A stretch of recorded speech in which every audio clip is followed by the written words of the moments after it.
And so, what would be some of the causes of ARFID? So ARFID is a complex issue. It's multi-causal, so there's not one thing that causes it. What we do know is that often children with ARFID have got sensory issues related to food, so it's something to do with how the food smells or tastes or looks or the texture of it that's impacting on them that they really have issues with.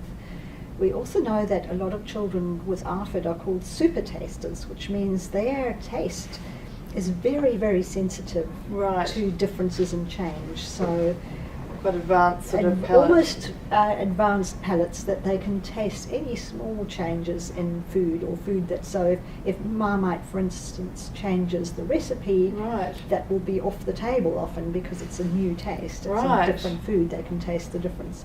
So there's that sensory element. Another causal factor could be to do with negative events that have happened. So we might see children who've got a history of something like gastric reflux, where they've experienced stomach pain and vomiting, and the association with food from a very early age might be really negative because of the repeated association with those negative events. Or other children might have medical investigations that might have happened that cause them to have a negative association with food, sort of tubes down the throat, or some children have had a choking experience and develop ARFID later on because they have a fear of swallowing and then might restrict their diet because of that.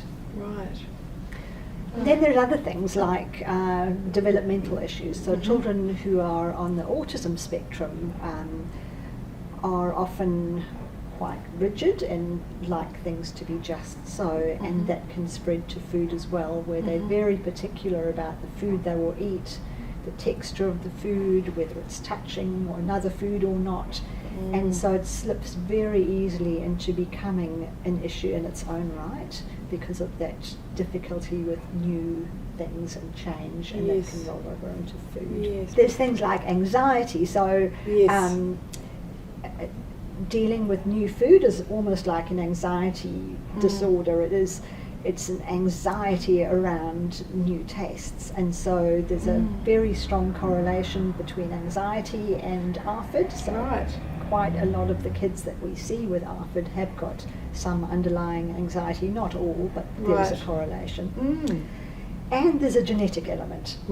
So we see some families where the parents have got restricted eating patterns, and it follows through into the children or the grandparents. You know, it can follow through. So there is that sort of component.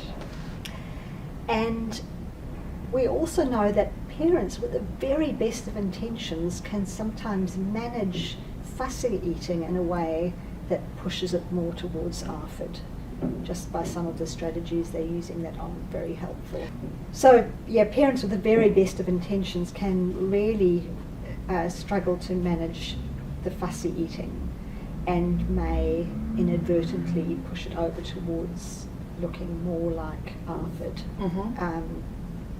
And we will, I'll talk more about that later on. Another issue is the parallel between some disorders and ARFID. So there's a few disorders that they run together, and I've mentioned autism spectrum disorder, but there's also obsessive compulsive disorder has a higher rate of ARFID, and generalized anxiety disorder, and other anxiety disorders. So there's a few things that go together, and we see them together quite a lot.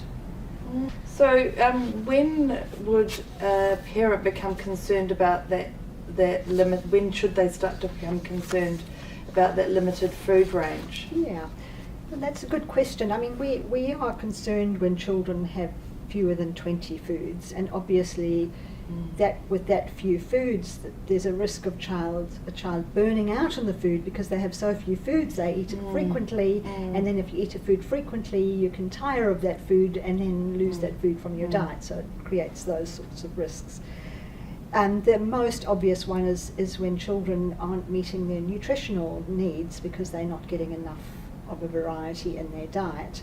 And so some children do require supplements, and GPs need to monitor their bloods to check, or the paediatrician to check what deficiencies they might have to be able to boost them appropriately. And so that's sort of has to be medically monitored. Right. If children are missing out on entire food groups, for instance. And also we have to think about the level of distress that I mentioned previously. Is, you know, when are we concerned is when the child's having extreme distress when there's no food presented. Yes.